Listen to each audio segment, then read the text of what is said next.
IVM. There's a quick survey to fill out on ivmpodcast.com/survey. It lets us know a little bit more about who's listening to us. And you know what? We're going to do a few prizes. So, we'll do a random drawing of maybe 10 people and we'll send you all some swag. Remember, that's ivmpodcast.com/survey where you can fill out the survey.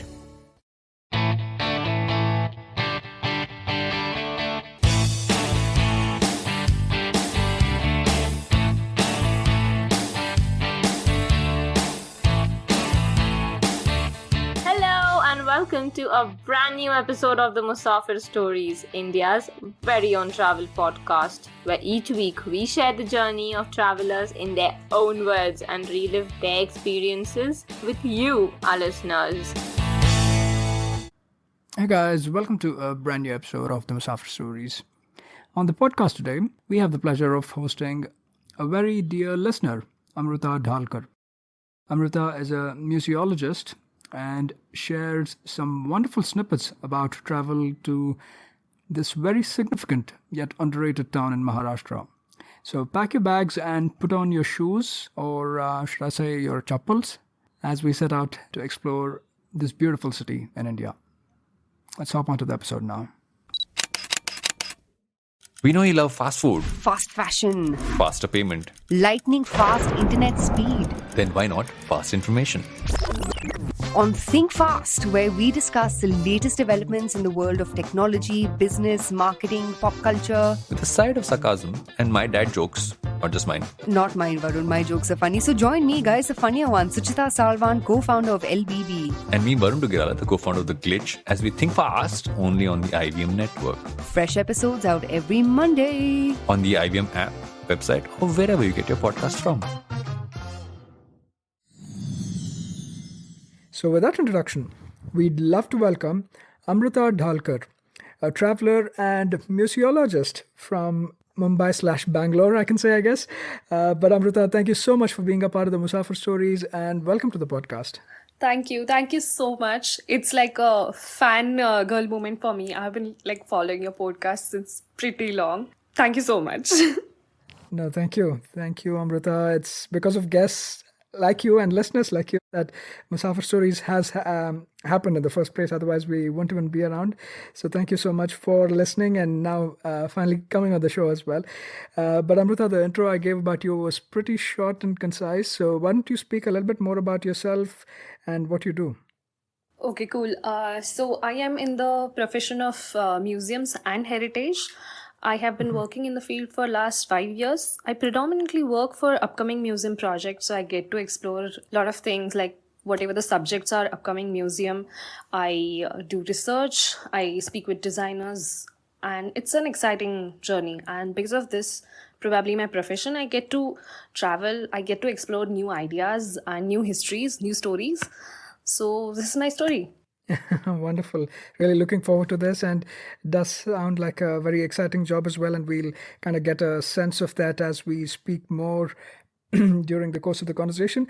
Now, we have a little tradition of the Musafir Stories, Amruta, and you probably know about this being a listener as well, that usually we request our guest who's on the show to tell us where you're taking us and the other listeners to this time around.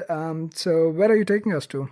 So today we are going to Kolhapur, one of the famous cities in Western Maharashtra.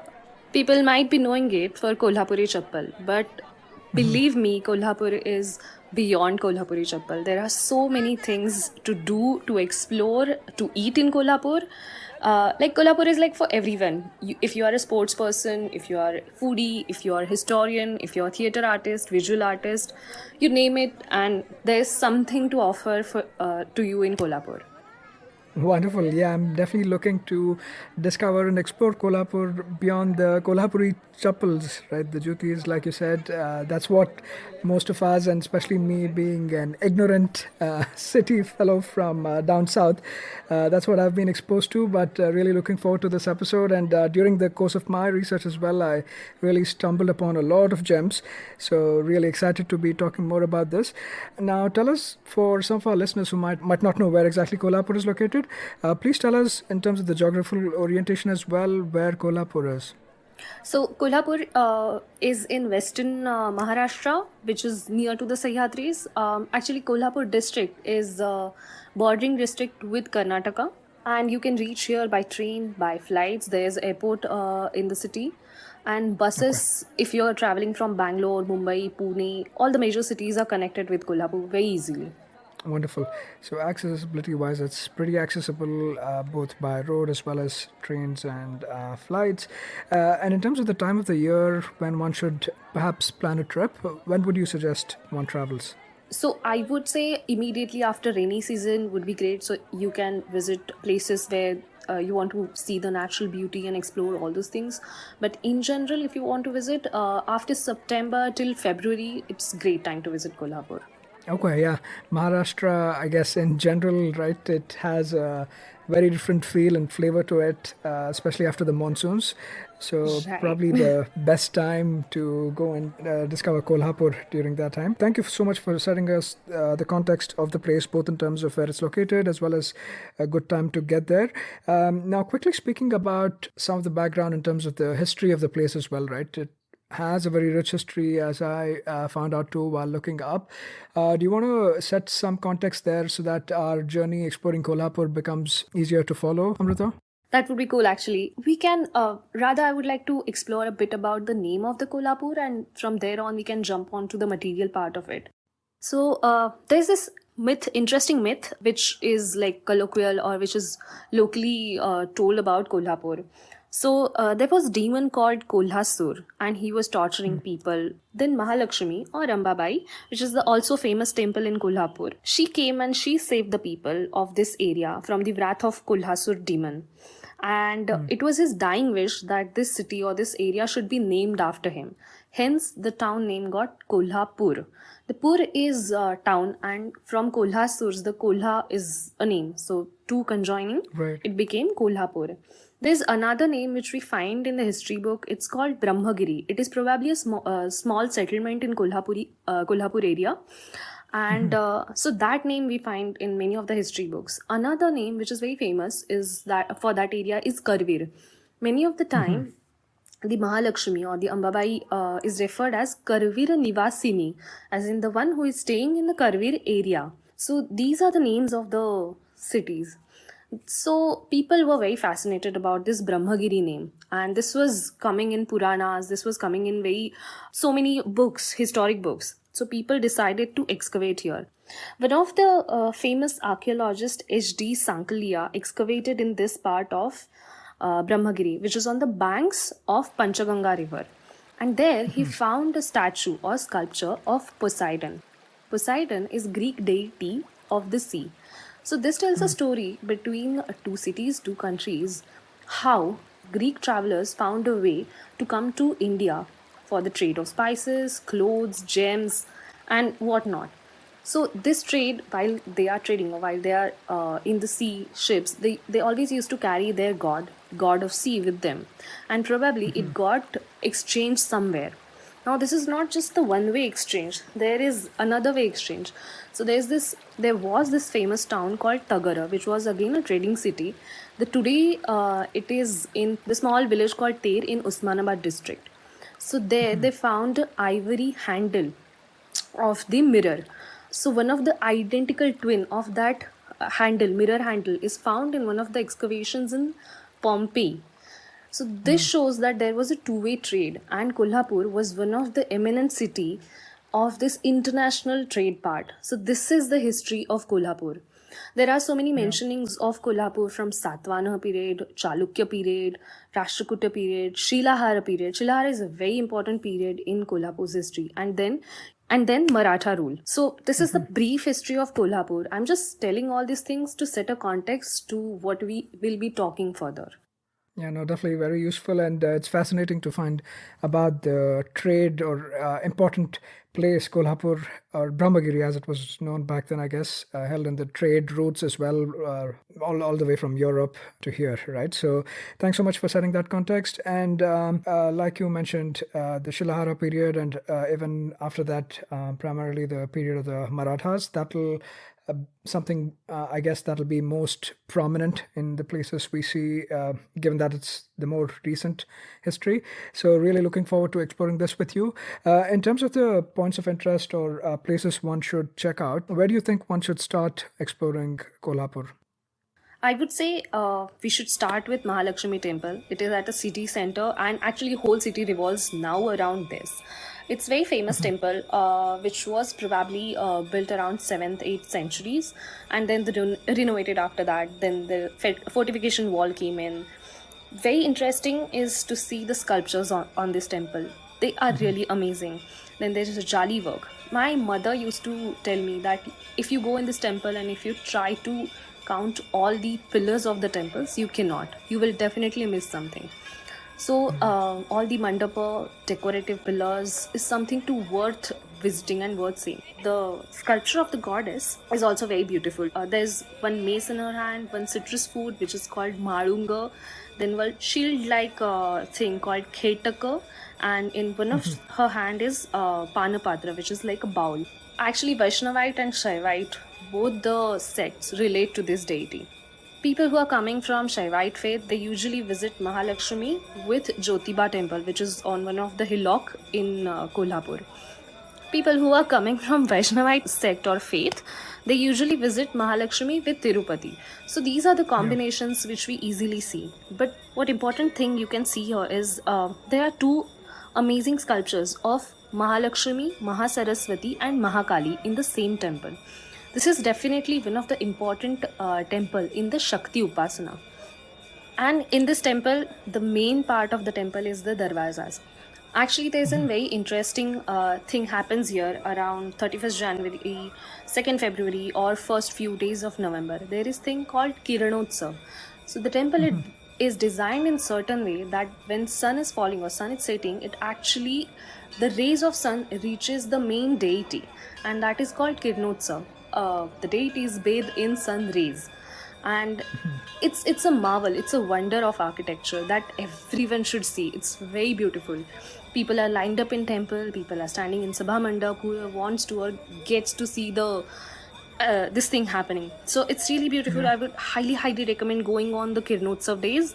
It's fun also. Then another day where people will go gaga over here is Lalita Panchami, the 5th day of Navratri. So overall it's a Shakti Pit.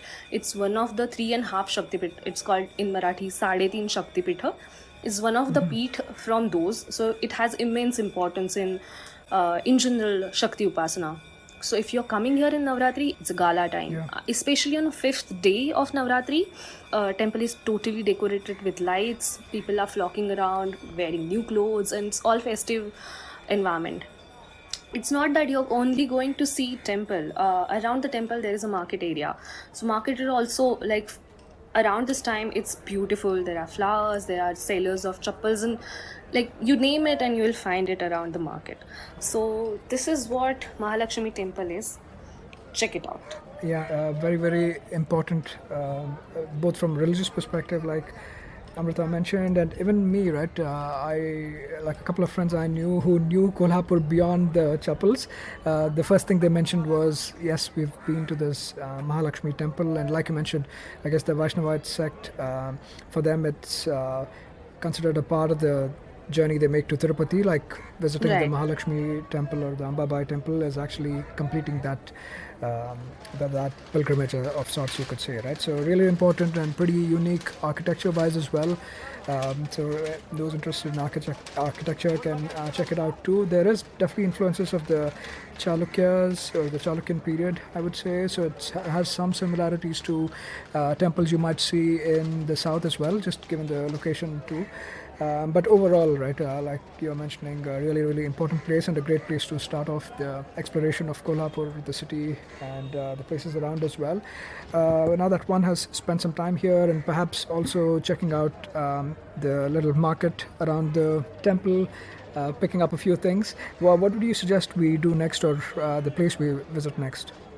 I would say Old Palace because it's just 2 minutes away from Mahalakshmi Temple. Okay. So Maratha kingdom had two gadis or two thrones after the demise of Rajaram Maharaj. His wife, Taranani Devi, she took Karobar in her hands. She was fierce lady. She was the daughter of Sarsenapati Hambirrao Mohite, who was one of the eminent person in Chhatrapati Shivaji Maharaja's darbar. And she was very brave lady. She took matters in her hand. She fought mighty Mughals.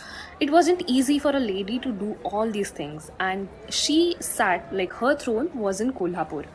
So there was Old Palace, which is near this Mahalakshmi temple. Old Palace or Bhavani Mandap, because Bhosle family's Kula deity or Kula Devat is Turja Bhavani. So short form is Bhavani Mata. So this mandap or this particular part of palace is known as a Bhavani Mandap. It was earlier only for the royal family. So whenever there is Dasra Mahotsav happening, the royal family would definitely visit here along with their royal scions or whoever related to the royal family. So remnants of this old palace are there. Unfortunately, the original structure was caught up in a fire, but still, whatever is there, whatever is remnant, it is worth visiting. The doorways, the door jambs are very beautiful. The jali work there is beautiful. You can see the typical Maratha architecture there. Even after it got burned down, they're reusing it for the schools. The famous school called Rajaram High School is still hosted in the same building. If the school is not happening or if there is a chutti, you can definitely visit in. It's beautiful inside. So I would highly suggest going to this old palace and exploring Bhavani Mandap. If you enter into Bhavani Mandap, there are some taxidermy objects. So people or the kings in then times used to go on shikar. So you may find bear, chitta or tigers. And then they are stuffed and the trophies are kept in this palace. There's a very beautiful painting of Rajarshi Shahu Maharaj in Bhavani Mandap. So it's worth visiting, I would say. Yeah, definitely. And also, just for some reference to the listeners, right? I mean, even I had to look it up because I think sometimes with the names it gets so confusing with especially the Maratha Empire. Basically, it was Chhatrapati Shivaji's two sons, I guess, right? Sambhaji and Rajaram. And the two of them basically had their own capitals or their lineages. Like one was in Satara, that's where I guess Sambhaji and Shahu, his son Shahu, Chhatrapati Shahu's kingdom kind of flourished there. And it was Rajaram and his wife Tara Devi or Tara Rani Devi, her kingdom or place, it was here, right? In Kolhapur, that's where they set up, yeah. So just to explore a bit on this part, actually, after the demise of Rajaram Maharaj, these two gadis came in existence. So the first son of Shivaji Maharaj is Sambhaji Maharaj, who was on throne, I think, after 1680 to 1689. Post that, Chhatrapati Rajaram Maharaj came on the throne. He was on the throne till 1700. After his demise, Mughals actually were still fighting with Marathas, like the remnants of Marathas. I think after the demise, these two gadis were created. What tactful thing Mughals did is they released the son of Chhatrapati Sambhaji Maharaj, who was Shahu, as you mentioned, Shahu Maharaj. And when he came in Swaraj, he thought that he's a rightful heir to lead now Maratha Swaraj. And then actually these two Gadi came into being. One is Kolhapur Gadi, which Maharani Tara Rani laid, and one Gadi, Satara Gadi, which Chhatrapati Shahu laid. Right, yeah, exactly. Just good to have this reference as we kind of delve into it, because the name of Rajarshi Shahu will reappear, but might confuse a few people. So it's not the same person. He's like 3 or 4 generations down, but belonging to the Kolhapur or that lineage, right? Just wanted to call that out. But yeah, really important place. And this is the old palace, right? As well as the temple, which is the, I'm sorry, you mentioned the Bhavani temple, right? The Bhavani Mandap. Yes, Bhavani So Mandap. that's what it is called. Yeah, and really close close by in the vicinity of the Mahalakshmi Temple, so easy for somebody to cover this off together while you're checking out the Mahalakshmi Temple. Now, having spent some time, any other callouts here, or where do you want to head off to from here? I would say if we have seen the old palace, why not see the new palace? So, Yeah. actually, there was a British architect called Major Mant who was into designing this palace particularly. So, this new palace took 7 years to complete from 1877 to I guess 1884. This is beautiful confluence of European and Maratha or native architecture here. So you may find arches, you may find columns. The way type would sound like look like very colossal European, but the elements are very much Indian. The mahirab or the doorways, the entrances, or the depictions which come on there are very much Indian. So it's like the soul of this land is encaptured in the designs. So it's a great place to see and start. It is totally built in black polished stone. The entire palace campus is huge. Earlier there was a zoo, there's a garden, then there's a wrestling ground, then there is a lake in the palace area, and then there are some teeny tiny structures in and around the palace. So we are entering into the palace, and we like suddenly from the city bustling areas we are entering into this calm and quieter area. So if you go into the palace, on the ground floor there is a museum, and on the upper floor and one part of the residence is still used by the royal family, and we will talk about that very soon. But before we talk about that, we must see the museum is really beautiful.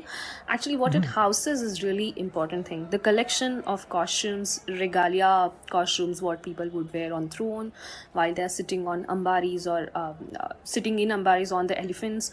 What elephants would be wearing is also on display, and these are not just the clothes. These are silver zool or silver or ornamented, totally ornamented clothes that elephants are wearing. So it's really mesmerizing to see. Then there are games, then there are paintings, saddle. So all these things you get to see. Then there is a furniture. Palace furniture is amazing. I mean, I cannot stop using amazing and beautiful words again and again, but I cannot, control this.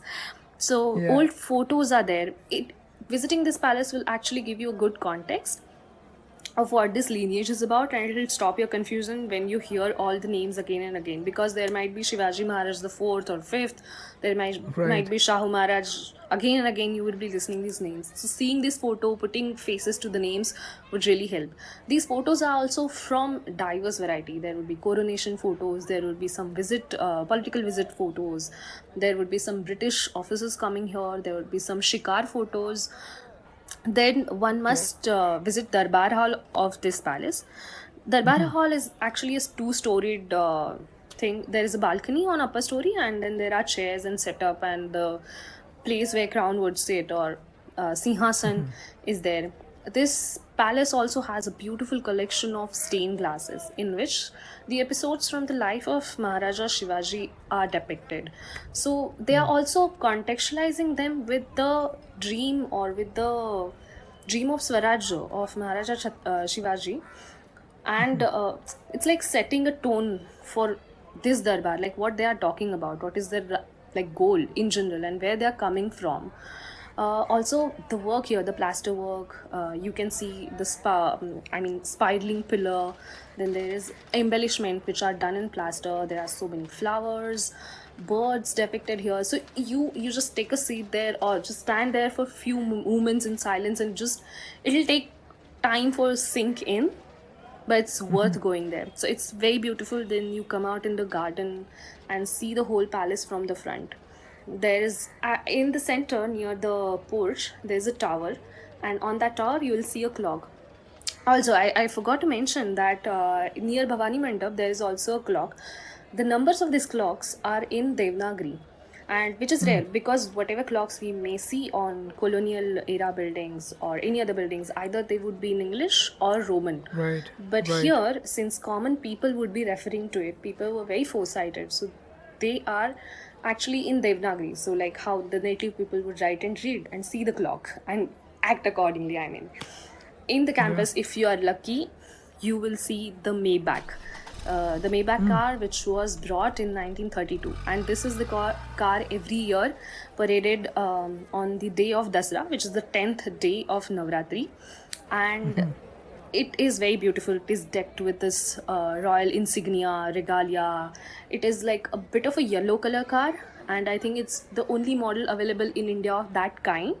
It's very beautiful. So if you want to see it, either you will, at times, if you are lucky, you will see it ferrying around the palace, but you will definitely see in Dasra Mahotsav because they parade it out. So that is thing.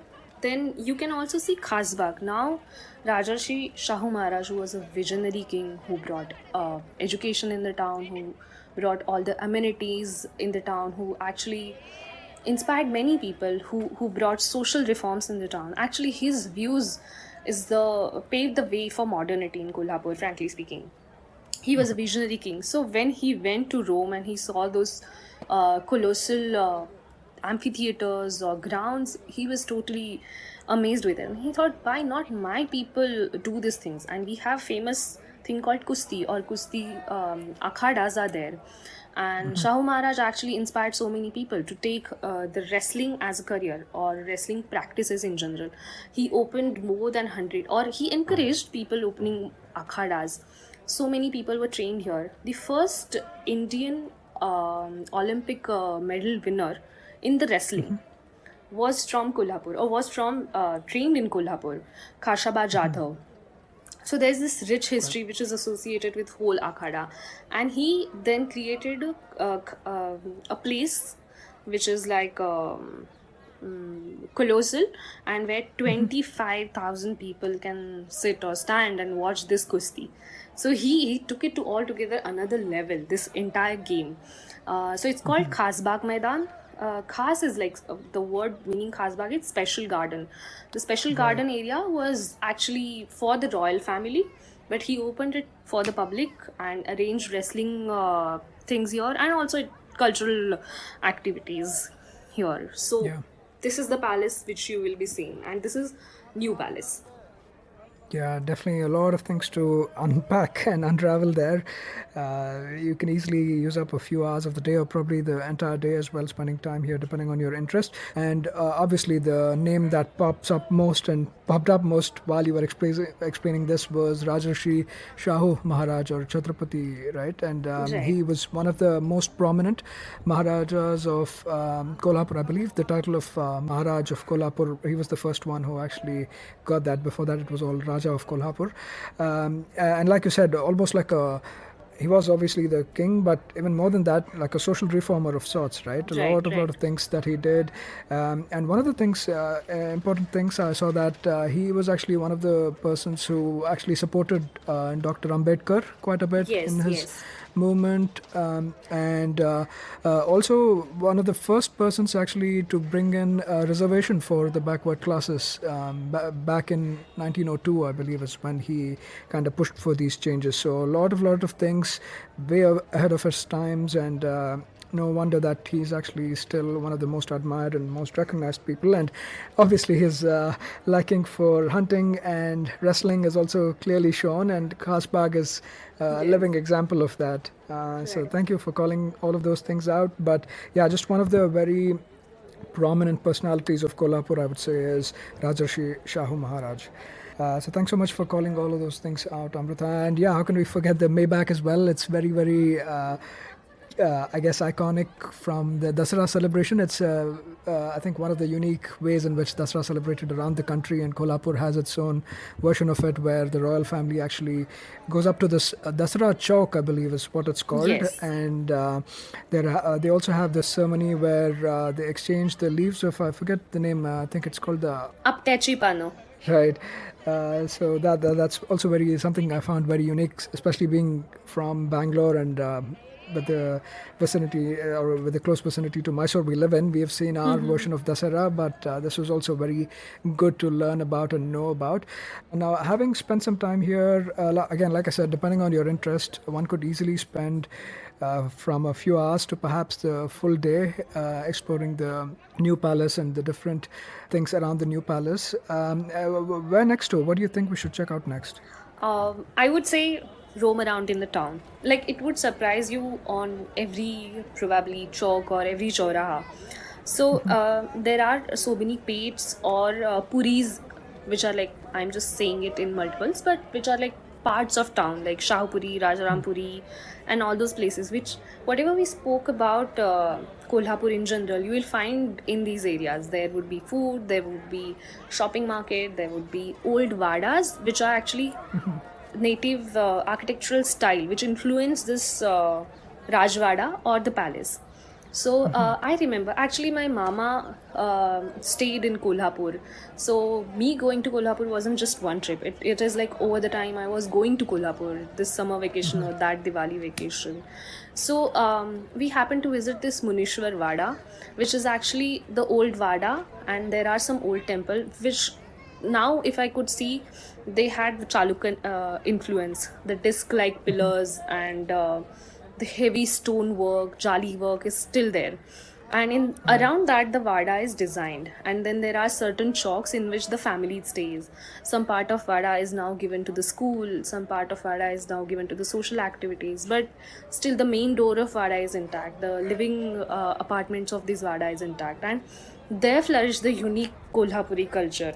People are like very open to show them around. They, if you just ask them, they will let you in.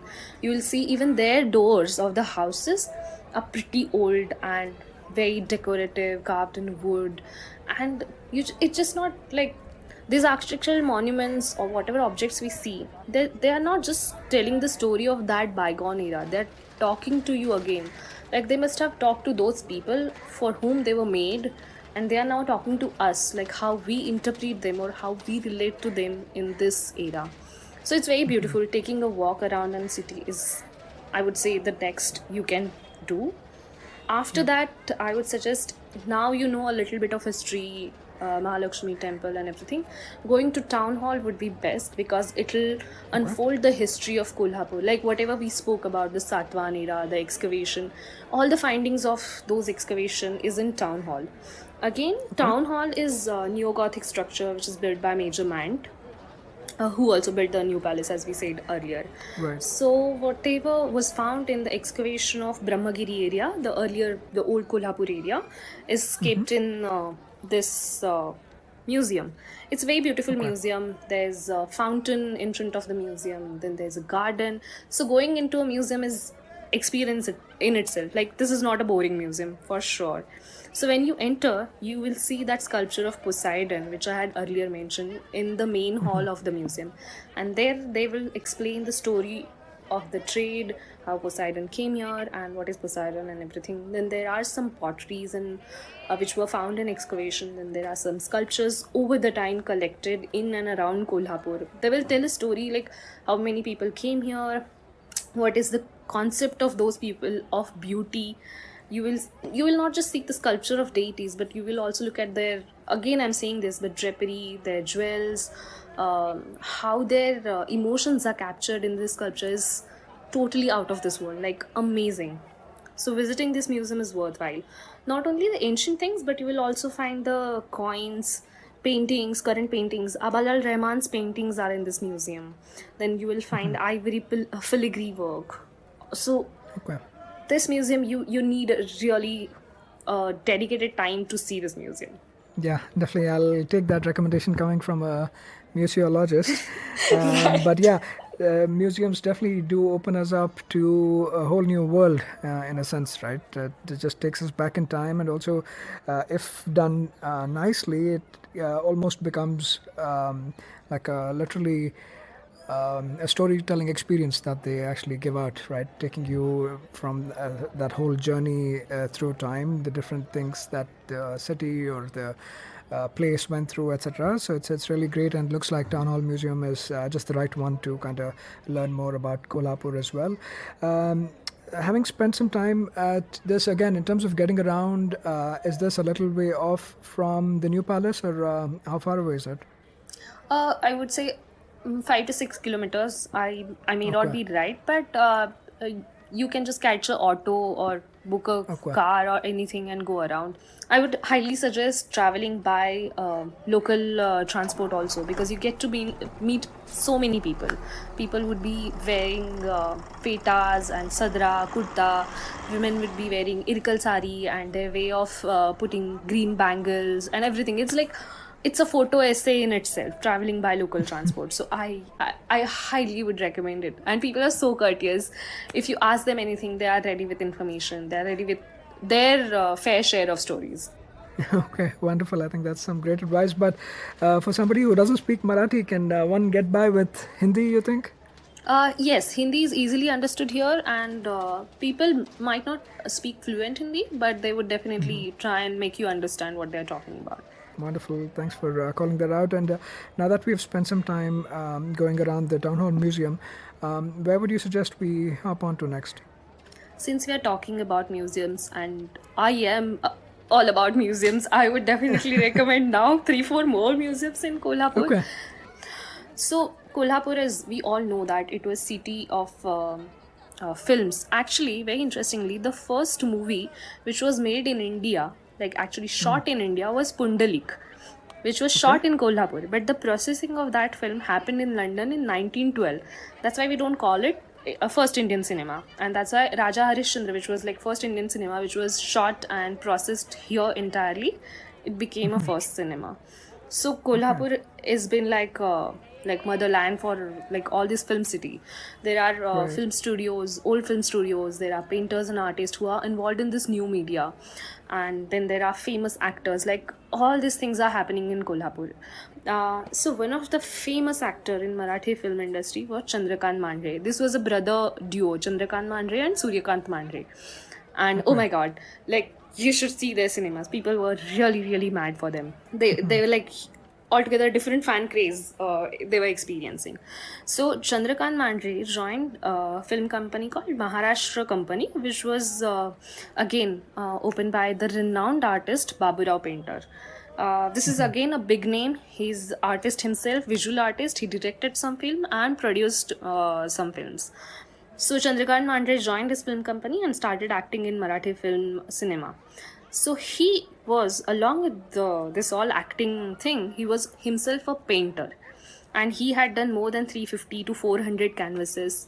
And he was living in Kolhapur. And in his last times in Kolhapur, he decided to give all his paintings and his house to government of Maharashtra to actually display his painting and run a cultural center which would encourage people. So I'm talking about Chandrakant Mandray Museum. So if you go in this museum, there is a little biography of the actor displayed there. There are some photos, but majorly there are his canvases, which are water, oil, acrylic, and he also worked in powder shading medium. If you go and see it, it is explained there in detail. Also, this Kolhapur artist, the jaggery making or sugarcane fields are like everywhere. So if you're seeing any painting done by Kolhapuri artist, he has to paint one of the jaggery making painting. Otherwise, he is not Kolhapuri artist. So you will find so many of these around also. Once we see Chandrakant Mandray Museum, we are talking about film industry. There's another entity which was very famous and which was spearheading Marathi film industry around, let's say, 1930 onwards, or rather more than that. It's Balje Pindarka. So his film, which was produced in 1965, I guess, Sadhi Mansa, people went there, cried, and the whole film was like a bigger superstar hit. He did Bajirao Mastani, by the way, in 1925, which very few of us know of this generation. Then he did, of course, movies on Chhatrapati Shivaji Maharaj, which are somewhere in the archives, which you can see. So he was one of the eminent filmmaker in Maharashtra in general. So another museum which is dedicated to his work, his life, is Balje Pindarka Museum. It's a personalia museum which is dedicated to a person. So there you can see his photos, his writing, what he was playing around story, like his actual handwriting is there. His belongings are there. So you get to see the person in process actually. Like what was his process? How was this person like who actually made these huge movies and which made this huge impact on people at that point of time. This is another museum, and there is one more museum which I need to talk about. Sorry. Okay. So this is a museum which is near an ancient temple of Shankar. It's called Kaneri Mutt Museum. So it is actually a unique museum which actually showcases the life of village. So many things are happening in village. How people stay in their villages, how people handle their cattle herds, how people play, how children play, how they celebrate Diwali, or how the revenue system works. So we usually read in history books like how a 200-year-old village must have ran, I mean, by the people like revenue officers or anything, but we don't understand it much because we don't have a visual context to it. So this museum have actually created life-size statues of people who are taking palanquins, who are celebrating Diwali, the house of revenue officer, the house of probably person who make the potteries, the house of person who is dealing with metals, what the tools they actually made. So in going in these details and showing you actual village which have existed 200 years ago, is you're literally walking in that village. It's an open air museum and you're walking in the village. So it's one of its kind experience and must visit. It's not a like heavy reading museum, but it's like an experience museum. Yeah, definitely. I think somebody who's a lover of museums can have their hearts fill. Now that we have covered a bunch of things, maybe on the first 2 or 3 days or whatever it is of your itinerary, let's take a quick commercial break at this point and we'll be right back on the other side. Don't you think that if everyone around you is getting smart, you better be smarter? Hey there, I'm the traveling professor Siddharth Deshmukh and I'm back with season 2 of my podcast to make you smarter. Smarter with Sid. What's this season's focus about? Well, it's about 10-minute nuggets that will make you stand out at work. It's time to go from smart to smarter. Tune in every Tuesday and Thursday and become smarter with Sid. All right, we're back on the podcast talking to Amruta Dhalkar about exploring Kolhapur, and she's really taken us around and given us a flavor of Kolhapur, right from the royal connections to the palaces to the museums to the temples and whatnot. But hold on to your breath, it's not done. There's so much more to explore. Now, after having gone through the museums, where next to, Amruta? I would say now people must be hungry, and if I don't talk about Kolhapur food or cuisine here, nobody's taking me again back in Kolhapur. So you must, like, the moment you step in Kolhapur, you must have the misal. The famous misal joint is Fadtare misal joint. You ask anyone, like anyone in Kolhapur, they will directly direct you to the Fadtares. Like, you don't need to know the address, kind of. Okay. Then there's very famous guest house. It's called Padma guest house. People who are foodies about non-veg, they should definitely eat tamda rasa and pandra rasa. It's basically mutton stock. The pandra rasa is mutton stock fused with coconut milk, and tamda rasa is stock with a spicy thing, and it's served with bhakri or at times mutton or like whatever really fancies you. But tamda pandra rasa is must have again. Then bhed. Raja Bauchi Bhed. There's this food joint called person called Raja Bau, or food joint called Raja Bau, and the bhed there is very famous. Even if you're strolling by Mahalakshmi Temple, you will find so many chat options and around. There are milk cold drink is like go-to place if you're going. So there's so much to eat. Like every time you want something, there's something to eat. So these three things, misal, bhed and tamda pandra rasa, is like identity of Kolhapur. So we must have it. Since we're talking about food, there's another very famous thing called doodh katta. So people who have their buffaloes, or they will bring in the evening to do the doodh katta. We talked about this akhada culture, the kushti culture, the wrestling culture. So pehelwan who have like till and toiled in the akhadas day long, they need something like proteins and everything. Right. So they will walk by these doodh katta streets, and in the evening directly like people would give them milk in the glasses. It's called dharoshna doodh. Like that's not pasteurized, or that's not warmed or boiled or anything. It's like directly from the buffalo. You get it in the glass and you drink it. So that part is called as a doodh katta, and it happens many like doodh kattas are there at many places. Like you have everything that you need in Kolhapur to eat. Yeah. Definitely very interesting concept. The doodh katas, right? Fresh off the cattle or fresh off the buffalo, I guess. Just stand there and take it.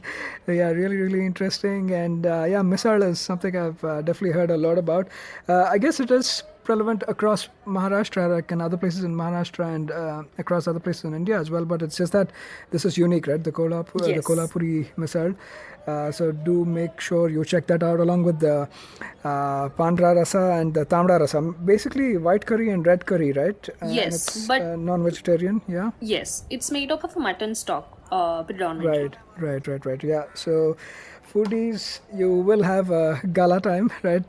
There's definitely no dearth of food options, and definitely even in terms of variety, there's a lot of things for you to check out. And this is where we kind of miss out on Faza not being on the show. Otherwise, she would have a lot of good things to say about it. But yeah, now that we have kind of refueled and done a little bit of a refill, where next to can we head out from here? So people might want to shop around in this area. So people would be definitely asking what we can take from the city to our homes, the souvenirs. So I would say there are so many things that you can buy here. Of course, Kolhapuri chappal is there.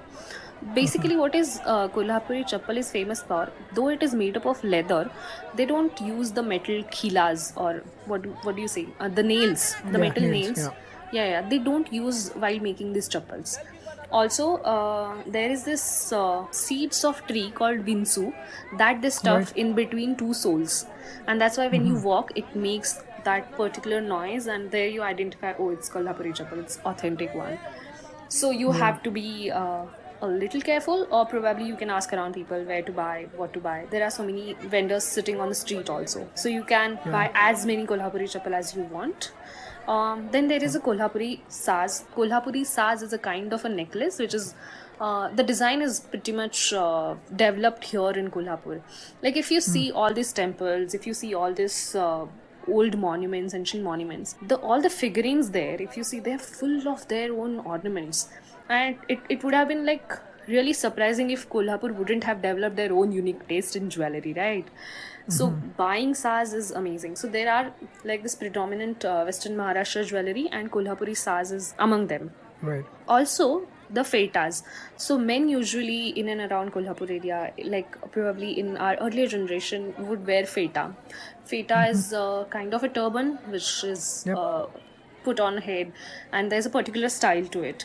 So there are so many feta shops here, from regular fetas to ceremonial fetas to fetas like make you look like a prince are there. So you can go and buy them in general, like for probably festive occasion, marriages or anything. So these are the things to shop around in general in Kolhapur. Yeah, definitely. Whatever you forget, don't forget grabbing a pair of Kolhapuri chappals. I think those are the most popular export of Kolhapur, and everybody around the country and perhaps even beyond would have heard of these. Very unique, great craftsmanship, obviously, but even like you mentioned, the sound they make, right? Because of those, did you say those are seeds? Is that Yes, what it yes. is? Seeds sandwiched in the two soles. Right. So it's very unique, but I believe now you even get versions of the slippers without those. But I guess it won't be quite Kolhapuri without the sound. Right. But yeah, definitely do make sure to grab a pair of these as well as you're shopping around. Yeah, food and shopping, really two very, very critical and important parts of any journey. And I'm glad that Kolhapur has so much to offer. But any other call outs, shout outs for things to do within the city, Amruta, before we kind of start looking out beyond? So now we go little out of the city center. There is a fort called Padma, which is actually protecting fort of Kolhapur, which is sitting in the Sahyadris. Padma fort is like very old fort which was built around 12th century. It was built by Shilharas, and it was one of the strongest fort in their time that they had built. They had built a series of 15 forts, 15 forts, and this was one of the 15 forts. The Sage of Panara is a famous episode from the biography of Shivaji Maharaj. And in 1659, I think Shivaji Maharaj took Panara. Again in 1660, Siddhijor came and he actually put a sage around Panara, and Shivaji Maharaj was actually inside the Panhala, and Siddhijor Right. actually is sitting with his army on the foothills of Panhala. But very interestingly, if you see the structure of this fort, there is Andhar Baudi. Literal translation is dark well, which is actually Right. a three-storied structure and which fetch like wherever the fort needs water used to go from this Baudi, which is well.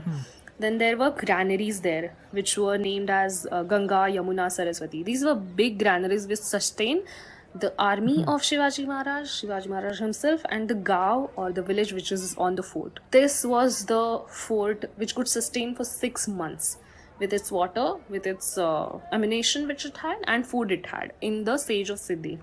That's why this is very important fort. Like it could sustain the village even if it is in need.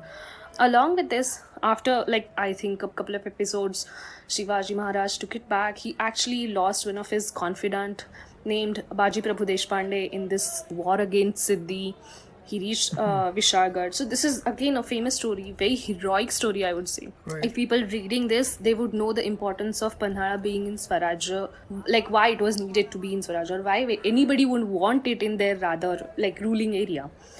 So you must visit Panhala. It's not only a fort, it's not just a strategic location, but it's very scenic. Sitting in Sahyadri, it offers a view towards Konkan, the valleys, and if you're going around immediately after rainy season, it is totally covered with the fog at times. It's just beautiful. Then there is a place called Kalavan Trinisa Mahal, which has like ornamented ceilings and very beautiful structure, which probably would have been probably would have been the quarters of the queen or something like that. After you're done with this, I would highly recommend, if you're going around August, September, to go to Masai Pathar, the plateau of Masai. People know about Kas Valley or Flower Valley. It is like a small plateau which is full of flowers around August and September. There are some sorts of orchids and some other flowers. And it's very beautiful, very, very scenic. Like all these painters whom I've said about, they used to come around this area and used to do landscapes. Like when you see the museums, you will see the landscape which have been done around Panhala, on the Panhala, and now you're going actually to the place. So if you cross connect all those things, they will definitely mesmerize you. No, 100%. Yeah, I think this is also a little bit of a lesser known gem, right? The plateau or the valley of flowers that you're saying, the plateau of flowers you're saying. Definitely something one should check out. And yeah, Panhala is also one of the very prominent places that gets associated to Kolhapur and the history, right? The Battle of Pawankind, I understand. That's the famous episode where Chhatrapati Shivaji basically escaped the siege on the fort, right? By, Right. Siddhi Johar. So really, really important episodes on history. And even I believe Tarabai or Tara Devi, the Rani, she Yes. also spent some time here in her formative years. Definitely something to check out for, and perhaps almost a little bit of a hike, I would say, right, for somebody absolutely. visiting. Yeah, so easily you can one can spend several hours just exploring the fort and the different structures within the fort complex. Cool. This is a little way outside of the city, though, right? Amruta, that's what you said? Yes, and there's another direction. Now we are going like a little out, about 60 kilometers though. But if you're in Kolhapur, you shouldn't miss this place. It's called Khidrapur village.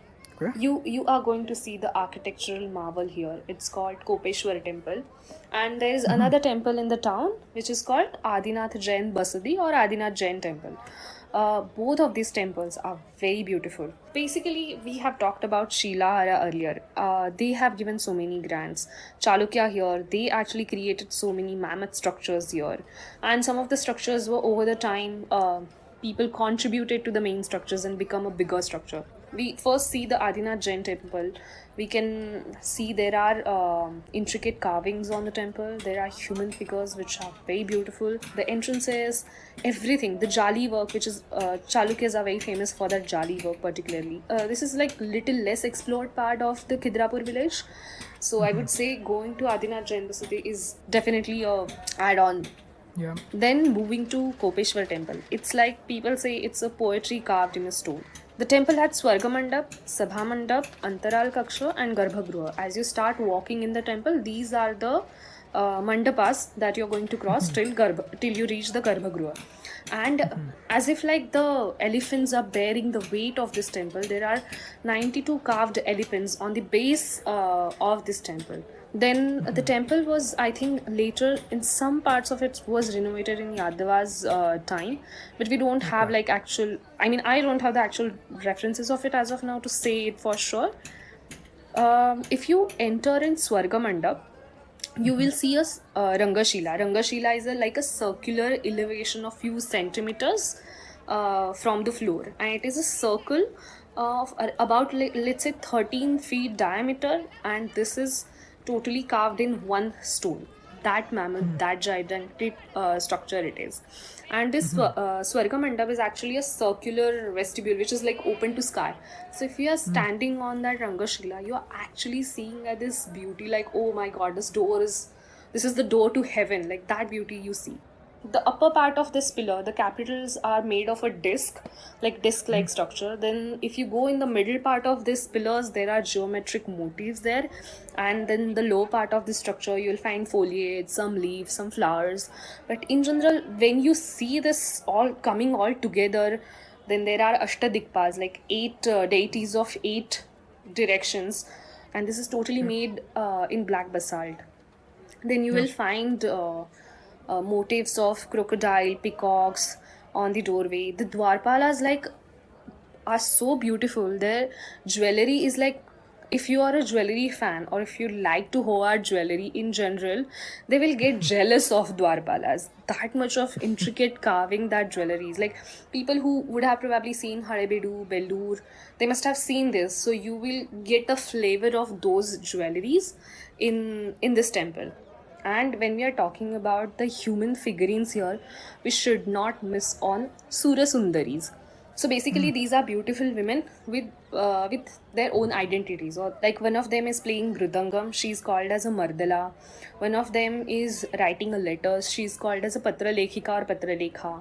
One of them is shown with the parrot, she's identified as a Shukasarika. One of them is a dancer, she's Nartaki. One of them is playing Veena. One of them is standing with a tree. There are so many poses, and in every pose they have beautifully like carved. So some of the Sura Sundaris are also seen playing Holi with Pichkari, the water gun. So it's like whole life of that village is reflected through this sculpture. The whole aesthetic language takes you to literally heaven, and hence the name of Swarga Mandap stands true to itself. Yeah, no, definitely. And like you said at the beginning as well, literally it's like poetry that's been sculpted, right? It's that beautiful and that detail oriented also. Thanks so much for kind of calling it out. Otherwise, it's easy for somebody without having enough background to kind of overlook some of these things. Obviously, they're all beautiful, but to kind of make sense of them, one can easily miss the messaging, right? So thanks so much for calling all of those out. The thing that stood out for me most was this Swarga Mantapa, and it's literally the open sky architecture, like you would say, right? It's almost like a sunroof in your car. It's just an open circular place through which you can look at the sun. It's just been so beautifully sculpted out, and I think very unique also. I haven't seen this as much in a lot of the temple architecture I've seen here, especially down south. So very, very unique, and I would say very underrated also. The temple I haven't heard as much given how beautiful the temple is. And obviously, even in terms of just the name of it also, right? Kopeshwar, I think it stands for an angry form of Shiva. I think you've given us a really, really great flavor, a great sense of the Kolhapur city in general, as well as the things in the vicinity that one can check out. Any final thoughts or places that you would want to add before we start closing this off, Amruta? Yes, we must talk about water heritage of Kolhapur. So what I mean by water heritage is like the places which are near the bigger water bodies. So there is one, of course, Panchaganga river. So Panchaganga Ghat is very famous. There are temples. So in childhood, actually, when we used to travel from Konkan, there is this Shivaji bridge which connects this Panhala or Konkan part to Kolhapur actually. which is built on the Panchaganga river. So when we used to travel, and if it is a rainy season, we used to see, oh, acha, these temples have gone under the water. So that means there had been like a lot of rain in the town. But these temples are very beautiful. They are submerged after rain, or most of the times they are submerged. If you go in the summers, you can see these temples on Panchaganga Ghat. It's very beautiful. Or even in general, in whichever time you go, visiting Panchaganga Ghat would be surreal. The another water heritage which I have to mention here is Rankara. Like, if you don't visit Rankara, your Kolhapur trip is not completed. It is a ritual that you have to do. But after you have seen all these things, this museum, these palaces, these temples, you want time to sink in Kolhapuri culture. You want a moment to take all these things in, and then you visit this Rankara. This is a beautiful lake in the middle of the city. On the one side, there's another palace, which is probably close to the people. It's called Shalini Palace, but you can see that from outside. Then there are all the bhelwalas, all sorts of chat you can eat around. Still, if you want to eat, there's a boating available in the Rankara lake. And actually, the name of Rankara, again, we have to connect to Mahalakshmi temple. So there is this deity called Rankabhairav, who is actually guardian of Mahalakshmi, or probably Rakshak of Mahalakshmi temple or her land. And in his name, this lake got the name Rankara. So actually, when there were so many temples were being built, you need basalt or you need stone. So in those times, actually, there is mentioning of this Shilhara king Gandaraditya. He built around 360 Jain temples in and around vicinity. So to build all these massive mammoth structures, you need stone. So the stone was quarried from Rankara, and then a few centuries down the line, there was a big earthquake which actually opened the quarry more and brought the water in. And since this, it became iconic spot of the city. So you can take a walk around this. There are so many parks there, and just you can see the another shore from wherever you are sitting, and another aspect of Kolhapur, and just sink in the Kolhapur trick in general by sitting at Rankala.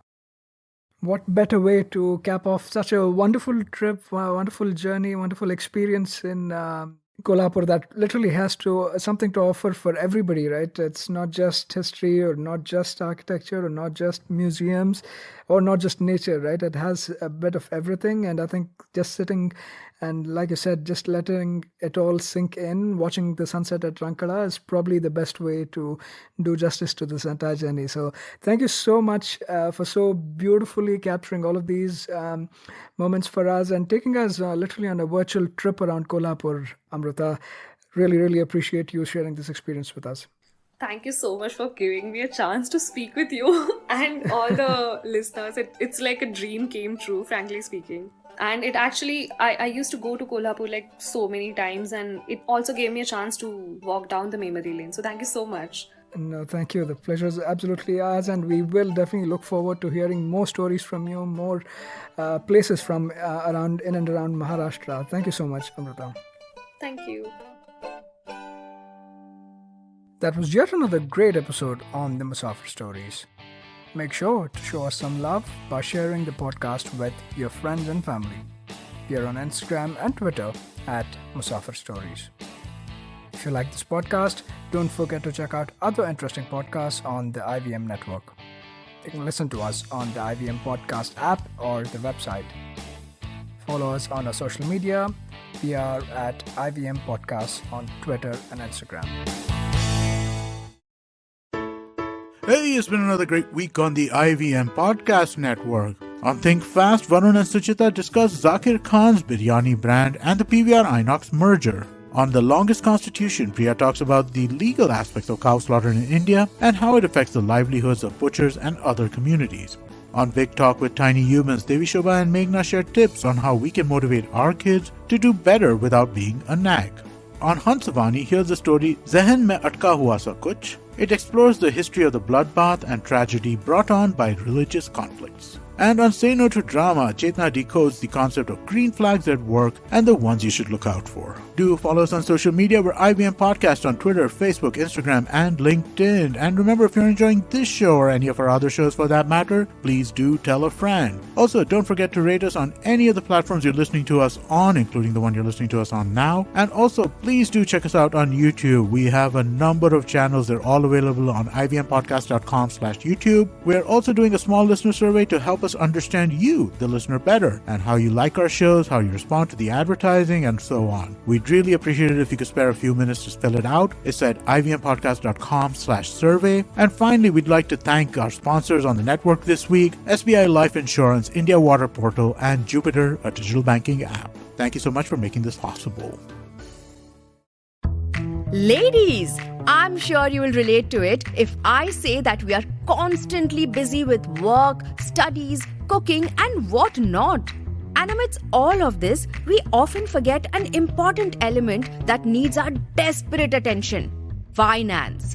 So here we are, bringing to you SBI Life Presents A Sip of Finance, a women-exclusive podcast where we will teach you how to manage personal finances in a simple and straightforward way with your host, Priyanka Acharya, a finance expert who's been in the industry for 14 plus years.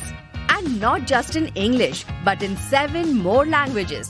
So tune in every Tuesday for fresh episodes on the IVM Podcast Network and all major podcast streaming platforms.